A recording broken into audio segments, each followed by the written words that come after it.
The moment Owen Garrett walked through the glass doors of Hargrove Development's headquarters, three things happened.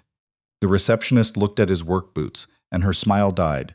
A security guard straightened up from his desk, and somewhere on the 14th floor, a woman named Sable Hargrove was about to sign a contract that would level the only free clinic left in Denton County. Owen didn't belong here. He knew that.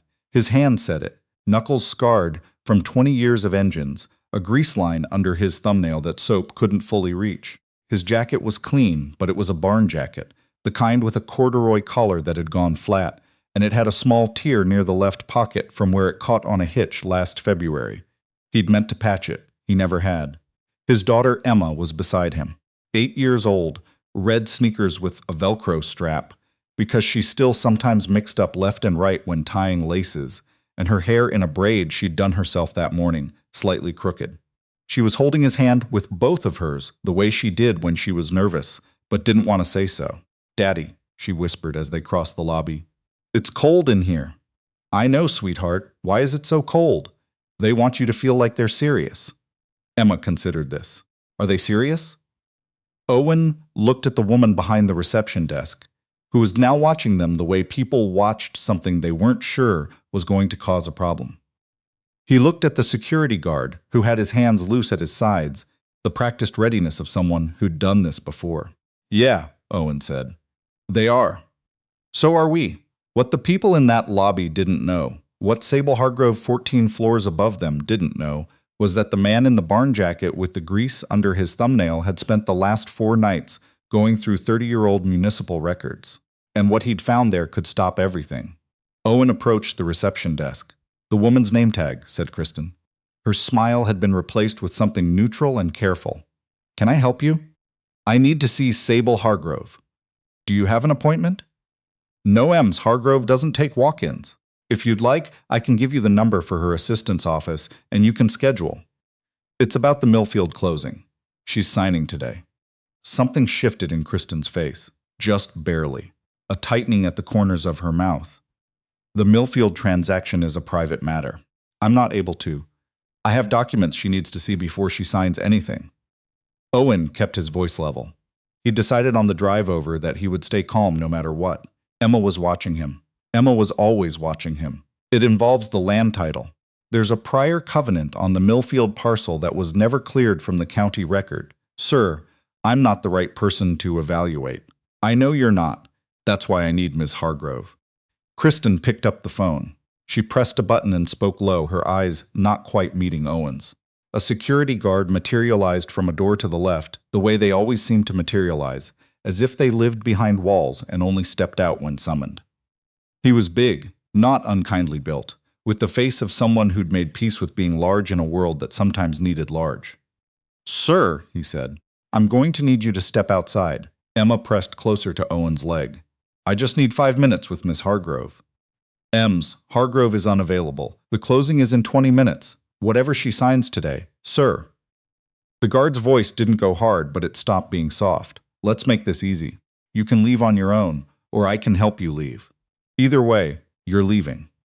Owen looked at Emma. She was looking up at him with those dark eyes she'd gotten from her mother, that particular expression that meant she was filing everything away, measuring him against the story she'd tell herself about who he was. The last time he'd been in a situation like this, last time security had their hands on him, the time 3 years ago when the dealership's repo guys had come to the garage with papers that turned out to be fraudulent before the lawyer sorted it out. Emma had been 5. She'd screamed so hard she'd gotten a nosebleed. She was older now. She didn't scream, she just watched. "Okay," Owen said quietly. "Okay, we'll go." The guard walked them to the doors with the practiced casualness of someone who'd done it many times. The glass doors opened. The city noise came back in a wave.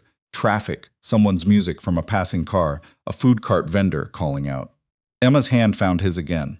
"Daddy, it's okay. We're not done, right? We're not leaving for real?" Owen crouched down to her level right there on the sidewalk, hands on her shoulders. "No, we're not done." "What do we do?" He looked up at the building. 14 floors of glass and steel. Somewhere up there, Sable Hargrove was reviewing closing documents with her legal team, probably with coffee that cost more than Owen's hourly rate, probably with the quiet confidence of someone who'd done this 50 times and never once been surprised. "We wait," he said, "and we try again." They sat on a bench across the street. Emma ate the granola bar she'd had in her jacket pocket. Owen watched the entrance. He thought about Millfield, about the 4-block stretch of older buildings in the warehouse district that Hargrove Development had been circling for 2 years, about the free clinic on Millfield's ground floor, the one that had treated Emma when she'd had bronchitis at 6, and Owen's insurance had a gap in it. The one that treated people from the trailer parks out on Route 9 who drove 40 minutes because it was the only place that didn't ask for a card up front. Hargrove's plan was to convert the whole parcel to mixed-use luxury. The clinic would be gone. The other tenants would be gone. The building would be gutted and rebuilt as something that glittered. Owen had found out by accident. His buddy Marcus, who ran an HVAC company that serviced the clinic, had seen the notice of acquisition and mentioned it to Owen over beers. Owen had thought about it for a day. Then he'd started digging. The municipal archives were a nightmare. Boxes of unsorted documents in a county annex that smelled like old paper and humidity. Owen had driven out there 3 nights straight after Emma went to bed, wearing a headlamp and going through deed records from the 1980s and early 1990s. He was an engineer by training. He understood systems, and he understood that old systems had flaws, especially municipal ones, where paperwork got filed incorrectly and covenants got buried and nobody ever looked back. On the 4th night, he found it. A deed restriction recorded in 1991, part of an urban renewal initiative that had never been formally repealed.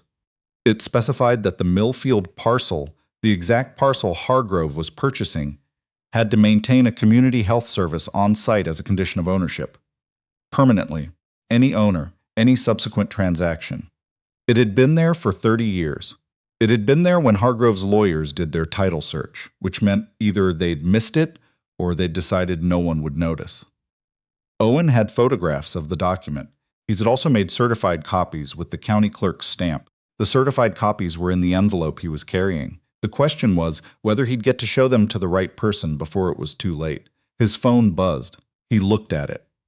A text from the garage. Customer wanting to know when the Silverado would be ready.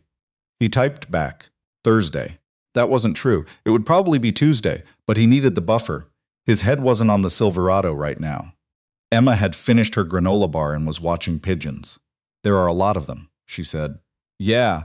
Do you think they have a dad?" Owen looked at her. Pigeons or a mom? Someone who takes care of them. He thought about Lauren. About the way she'd made scrambled eggs every Sunday morning, always slightly runny because that's how she liked them, and how Emma had started asking for her eggs runny too, and whether she even remembered that's why, or if it had just become the way things were. Lauren had been gone for 3 years. Emma had been 5. Every day Owen wondered what she remembered and what she'd constructed from the scraps. "They look after each other mostly," he said. "Pigeons." Emma nodded, like this was satisfactory. His phone buzzed again. Different contact this time. A name he didn't expect. Ted Burrows, who was a county zoning supervisor Owen had spoken to once, briefly, when Owen had been trying to figure out who to call about the deed restriction. Owen answered. "Mr. Garrett," Ted said. "Did you go to Hargrove today?" "I'm outside right now." "They turned me away." "I know." Kristen called legal to flag it. A pause. "Listen, I'm going to be honest with you because I think you deserve honesty. What you found is real. I've had our records people looking at it since you called me Tuesday. It's a valid restriction, properly recorded, never discharged. If Hargrove closes this sale today without clearing that covenant, the whole transaction is voidable." Owen stood up from the bench. "So stop them." "I can't stop them. I'm zoning, not enforcement. But you can." "I tried. They won't let me in." "Then you need a lawyer. Someone who can file an emergency motion to halt the closing pending title review. You have certified copies of the restriction?" "In my hand. Get a lawyer, Mr. Garrett, today, right now, if possible." A pause. "And for what it's worth, whoever you are, whatever you do for a living, you found something that a team of corporate attorneys missed, or chose not to see. Either way, you're the one holding the proof." Ted hung up. Owen looked at his daughter. She was still watching the pigeons. "Emma," he said, "we need to find a lawyer. Now. Emma stood up, adjusted the strap on her backpack. "Okay, do you know one?" "I know someone who might know one." Owen called his buddy Marcus, explained the situation in 45 seconds. Marcus said without hesitation, Patty Ossie. She did my sister's case 2 years ago. She's real. He texted the number before Owen could say thank you. Owen called. It rang 4 times. He was preparing for voicemail when a woman picked up, her voice crisp and unhurried. Ossie Law, this is Patricia. Ems Ossie. My name is Owen Garrett. I need an emergency consultation, and I need it in the next hour. There's a real estate closing happening today that I believe violates a recorded deed restriction. I have the documents. I need someone to file a motion to halt it. Silence on the other end. Not the silence of someone checking out, the silence of someone thinking. Where are you right now? She said. Outside Hargrove Development's building downtown. Stay there. I'm 8 minutes away. She was 7. Patricia Ossie was in her 50s, small and precise, with natural silver hair cut close to her head, and reading glasses she wore on a chain around her neck. She carried a briefcase that had seen serious use, and she walked like someone who knew exactly how much time she had and had allocated every second. She shook Owen's hand, looked at Emma, crouched slightly. You must be somebody important, she said to Emma. Emma looked uncertain. I'm Emma. That's a good name. Are you helping your dad today? I'm making sure he doesn't give up. Patricia glanced at Owen with an expression he couldn't quite read, then straightened. Show me what you've got. Owen opened the envelope on the hood of a parked car. Patricia read the documents. She read them twice. She took her glasses off and looked at the county clerk's stamp, put her glasses back on, read again. This is recorded, she said. This is fully recorded, duly witnessed, properly filed. Yes, and Hargrove's title search didn't surface it, apparently not. Or they surfaced it and buried the findings. She looked up. How did you find it? I went to the county annex and went through 30 years of deed records. By hand? 4 nights. Patricia looked at him for a moment. What do you do for a living? I run a garage. Auto repair. She didn't react to that the way some people did. She just nodded, like it fit together. You were an engineer before. 12 years. Design, not construction. Same instincts. She put the documents back in the envelope. Here's where we are. The closing is in. She checked her watch. 14 minutes. I can file an emergency motion to halt it based on the unresolved title defect, but I need to reach the judge who covers civil emergencies today, and I need to do it in the next 5 minutes. She was already pulling out her phone. If I get through, we have a shot. If I don't, Hargrove closes, the sale goes through, and we pursue it through the courts after the fact. Longer, messier, harder. Better to stop it now. Then make the call. She was already dialing. She walked away several paces, stood with her back to them, phone to her ear. Owen and Emma waited. Emma slipped her hand into Owen's. She's good, Emma said. How do you know? She didn't look at your jacket. Owen hadn't noticed that, but now that Emma said it, he realized it was true. Patricia Ossie had looked at his face, at his hands, at the documents. She hadn't done the scan. The jacket to jeans to face read that the lobby receptionist had done in the first 2 seconds, the one that assigned a category, and stopped there. Patricia turned back. Judge Aldridge is on the phone with my colleague right now. She's reviewing the summary. We need to get upstairs. They turned us away. You went up without counsel and without a filed motion. Now you have both. She gestured toward the entrance. Follow me. Let me do the talking. They walked back through the glass doors. Kristen at the desk looked up and did a visible double take at seeing Owen again, this time with a woman in a navy suit carrying a briefcase. Patricia moved to the desk before Kristen could speak. Patricia Ossie Law. I represent Owen Garrett. We're here to see Sable Hargrove on an urgent legal matter involving the Millfield parcel closing.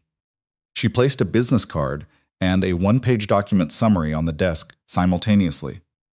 Judge Aldridge's chambers is currently reviewing an emergency motion to halt the closing pending title clearance. I'd recommend reaching Ms. Hargrove immediately. Kristen stared at the card, stared at the document, picked up the phone. The security guard who'd walked Owen out 20 minutes ago was watching from across the lobby. Owen met his eyes. The guard looked away first. They were sent up on the 14th floor. A young man in a gray suit met them at the elevator, introduced himself as Hargrove's head of legal, and walked them down a hallway with the particular silence of places where real money moved. The conference room was glass-walled and overlooked the city. The table had 8 chairs, all filled except 2. At the head sat Sable Hargrove. Owen had seen her photos online, press releases, groundbreaking ceremonies, a profile in the Regional Business Journal.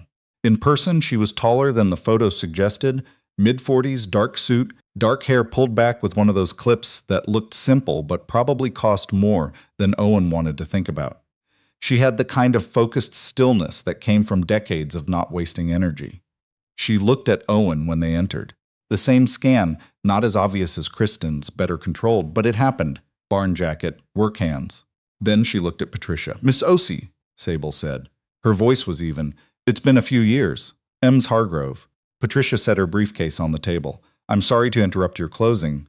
"You're not sorry, but I respect the performance." Sable's eyes moved back to Owen. "You're the man from the lobby." "Yes. You came back with a lawyer. You didn't give me much choice." Sable folded her hands on the table.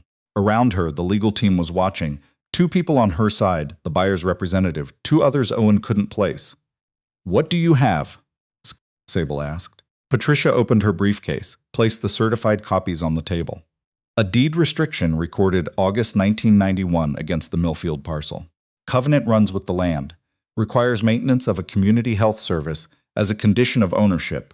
It was never formally discharged. She slid the documents toward Sable. "We're seeking a halt to today's closing until the restriction is cleared or a compliance plan is filed." Sable didn't reach for the documents immediately. She looked at Owen. "You found this?" "Yes." "Where?" "County Annex. Old deed records. My title company has been in business for 30 years, and the restriction has been there for 30 years. Owen kept his voice level. "I don't know if they missed it, or if someone made a decision not to surface it. I'm not here to accuse anyone of anything. I'm here because if you close today, you're acquiring a property with an unresolved title defect. And what gets built on it has to include a health clinic. If you didn't know that, you should. If you did know that," he paused, "then you should know that we know." Sable looked at him for a long moment. Something moved behind her eyes. She reached forward and picked up the documents. The room waited. Owen could hear someone's phone vibrating in a pocket across the table. He could hear Emma breathing quietly beside him. He'd told her she could come in, that she could sit in the corner, that she needed to be very still and very quiet, and she was doing both. Sable read. She turned pages. She went back to the first page and read the key clause again. Then she looked at her head of legal, Kevin. Kevin had gone slightly pale. "I'm looking at it. Did we know about this?" A pause. "I'm not certain our title review captured this specific instrument." "The 1991 filings." "Kevin." Sable's voice dropped. "Did we know?" Another pause. Longer. "There was a note in the preliminary report flagging a potential encumbrance in that filing period. The determination was that it likely didn't survive subsequent transactions. Likely. That was the assessment." Sable put the documents down on the table carefully, the way you put something down when you're making sure your hands stay steady. "So we knew there was a flag, and someone made the call that it probably didn't matter." Kevin said nothing. Sable looked at the buyer's representative, a man in a blue suit who had been growing visibly uncomfortable for the last 2 minutes. "Robert, your client's going to need to hear about this." Robert was already on his phone, turned away. Patricia spoke, her voice calibrated and professional. "Miss Hargrove, we're not looking for a fight. Mr. Garrett's concern is the clinic currently operating in the Millfield building. It serves patients who have no other option in this county. The restriction exists specifically to protect that function. There are ways to proceed with your development plan that honor the covenant. The clinic could be incorporated into the ground floor plan. The square footage requirements aren't prohibitive for a project this scale." Sable looked at Patricia, then at Owen, then at the documents. "You're not trying to kill the project," she said. "No," Owen said. "I'm trying to save what the project would destroy. That's a distinction a lot of people in your position wouldn't bother making. I'm not trying to be a hero. I just need the clinic to stay." Sable was quiet for a moment. Around them, the room had the strange suspended quality of a space where everyone was waiting to see what one person decided. "Why?" she said. "Why do you care about that specific clinic?" Owen thought about Emma at 6. Her cough so bad she couldn't sleep, driving to Millfield at 9 at night, because it was the only place open that would see her without a copay he couldn't cover that month. He thought about the doctor, a young woman who had been calm and thorough and had walked him through the treatment plan like he was a person whose question mattered, not an insurance category. "My daughter was sick 3 years ago," he said. "That Clinic took care of her. My wife was already gone by then. It was just me. I couldn't have managed without them. He paused. There are a lot of people like me in this county, more than you'd think. Sable Hargrove looked at Emma, sitting in the corner chair with her hands folded in her lap, watching everything. Something shifted in Sable's expression. It was small, a brief softening around the eyes, there and gone. She turned to Kevin. Get the title company on the phone. I want a full chain of title review going back to 1985. Today, she turned to Robert. Tell your client we're pausing the closing. Not canceling, pausing. Pending full legal review. Robert looked pained but nodded. Sable looked at Patricia. How long does your emergency motion stay active? 72 hours as filed. We can extend. We won't need more than 48. Sable stood. I'm going to ask you and your client to wait downstairs. We'll have a response for you by end of business. Owen stood. Miss Hargrove, the covenant, if you honor it, if the restriction is valid, Sybil said, and it appears to be, then we have an obligation to comply with it. That's not charity, that's property law. She picked up her coffee cup. I don't build on contaminated title. I don't want a project that can be unwound in court 3 years from now because someone decided a flag didn't matter. Owen nodded. Mr. Garrett, Sable paused. How did you know to look? I knew the clinic was at risk, and I'm an engineer. I look at systems until I find where they break. She held his gaze for a moment. Your title to the covenant? It's airtight. 4 nights in a county annex with a headlamp. Yeah, I made sure. She almost smiled. It was very brief. Go downstairs. We'll be in touch. They rode the elevator down in silence. Emma reached over and took Owen's hand the way she had in the lobby that morning. His chest did the thing it did sometimes. The hollow ache that was gratitude and grief mixed together, the one that usually showed up when he thought about how much of Lauren he could see in Emma, and how that was both the best thing and the hardest thing. You did it, Emma said when the elevator doors opened. We don't know yet. You made her listen.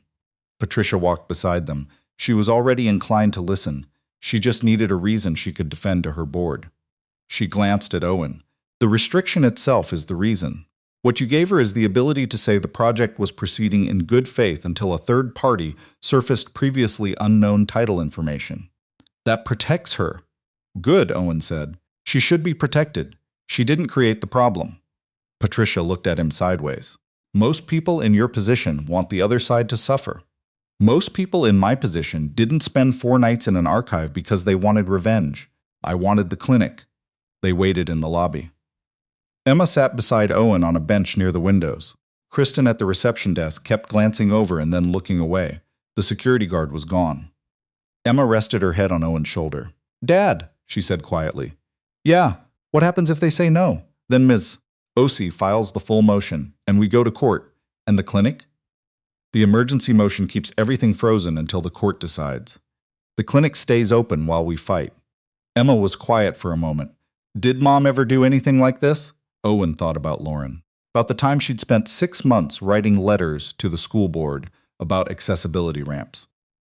About the way she'd organized the neighborhood response when the town tried to close the community garden. About how she'd never framed it as fighting. She'd always framed it as just doing the thing that needed doing, as if it were simple, as if it were obvious. Yeah, he said. She did things like this all the time. Is that where you learned it? He hadn't thought about it in those terms. But sitting there in the glass lobby, with the afternoon light coming through the windows, he thought maybe Emma was right. Maybe he'd learned it by watching Lauren move through the world, like someone for whom doing the right thing was the same as breathing. Not because it was easy, but because not doing it wasn't an option she recognized.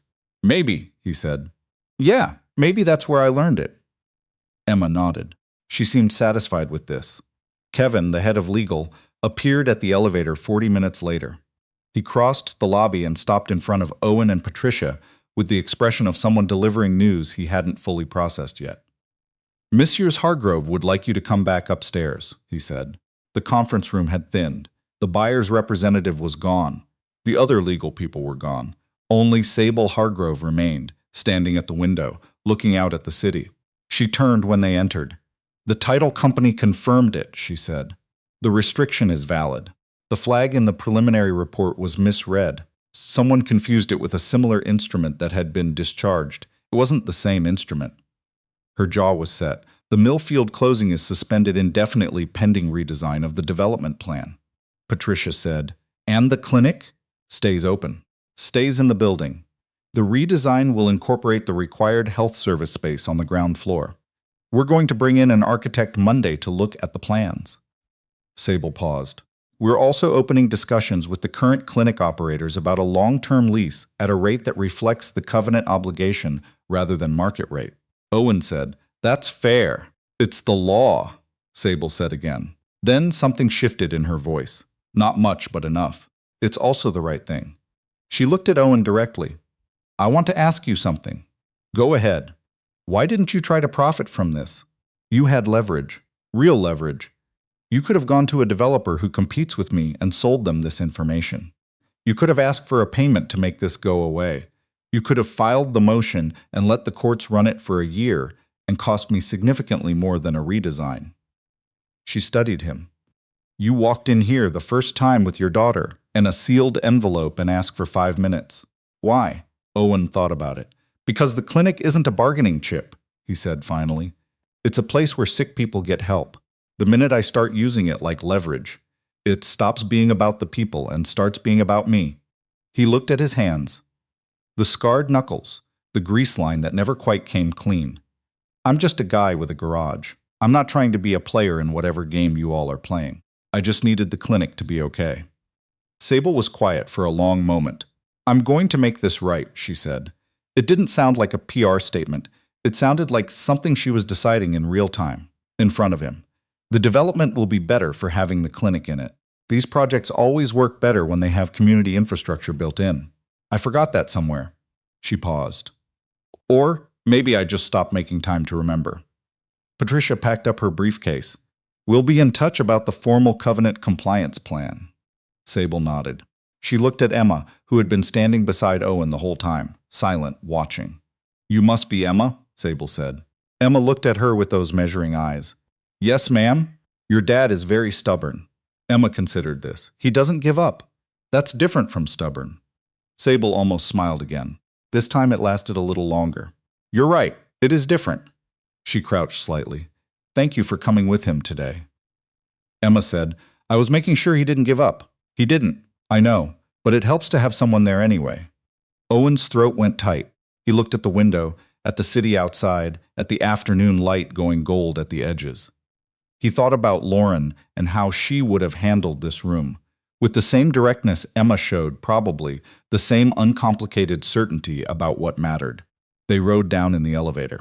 In the lobby, Kristen at the desk watched them go with an expression Owen couldn't name. Outside, the air was cold and real and smelled like bus exhaust and roasted nuts from a cart on the corner. Patricia shook his hand on the sidewalk. You did well in there, she said. Both of you. Emma did better.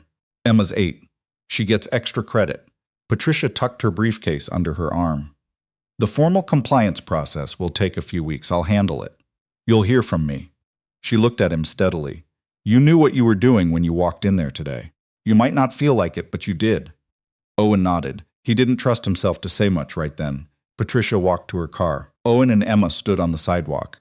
Pizza? Emma said. It's 4 in the afternoon. I didn't have lunch. You had a granola bar. That's not lunch. They got pizza from a place 4 blocks over that had been there since 1987 and heated the slices in a rotating oven and charged almost nothing. Emma got 2 slices with extra cheese. Owen got a coffee and 1 slice he didn't finish. He called Marcus while Emma ate. It worked, he said. Marcus made a sound that wasn't quite a word. Then, you serious? They're redesigning the development to keep the clinic. Sable Hargrove agreed to a below-market lease with the operators. Man, a long pause. Man, Owen. The guys from the clinic called me Tuesday to say they thought they had maybe 6 weeks left. Wait until I tell them. Tell them to call Ms. Osi. She'll walk them through what happens next. After he hung up, Owen sat watching Emma work through her second slice, methodical, getting sauce on her chin and not noticing. He thought about the garage. About the Silverado he'd told the customer would be ready Thursday when it would probably be ready Tuesday. About the '04 Tacoma with the mystery knock he'd been diagnosing for a week. About the rhythms of it, the physical thinking, the problems that had solutions you could find with your hands. He hadn't planned on any of this.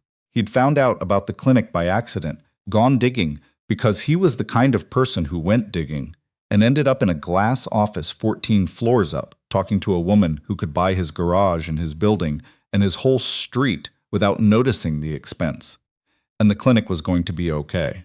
Emma looked up from her pizza. Dad, yeah, are you sad? He looked at her. Why would I be sad? You get that face sometimes, after something good happens. Like you're happy, but also something else. Owen sat with that for a moment. The something else had a name. He just didn't always have the words for it in front of Emma, the way good days folded in grief because there was someone missing from them. The way he wished Lauren could have been in that conference room, could have seen Emma tell Sable Hargrove that not giving up was different from stubborn. I'm proud of you, he said. That's all. Emma accepted this. She went back to her pizza. Outside the window, the street moved with the ordinary traffic of an ordinary Thursday. People going home, going to work, navigating their lives. The clinic on Millfield would still be there next month. The people from Route 9 would still be able to drive their 40 minutes and be seen without being asked for a card up front. Owen had done the thing. It had worked. He thought about the nights in the county annex with the headlamp, the boxes of musty records, the moment he'd turned over a manila folder and seen the 1991 filing and understood what he was looking at. He'd felt the same thing then that he felt when he diagnosed a problem that had stumped him for days. Not triumph exactly, but a solid, quiet rightness. The sense of a system coming clear. He'd been an engineer once. Now he fixed cars. Both required the same thing, paying attention until you understood what was actually there, not what you expected to find.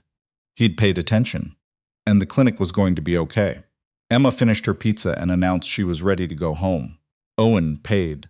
They walked out into the cooling afternoon, Emma's hand in her Velcro sneakers on the sidewalk, her slightly crooked braid catching the last of the light. They were halfway to the car when Emma said, without preamble, Mom would have liked today. Owen's throat tightened. Yeah, he said. She really would have. Emma nodded, satisfied, and kept walking. And Owen Garrett, who ran a one-man garage in a small town and had grease under his thumbnail that soap couldn't fully reach, walked with his daughter through an ordinary city on an ordinary afternoon, and knew that sometimes the right thing was also the exact right size for one person, with enough patience to look for it. That was enough? That was more than enough. That was everything.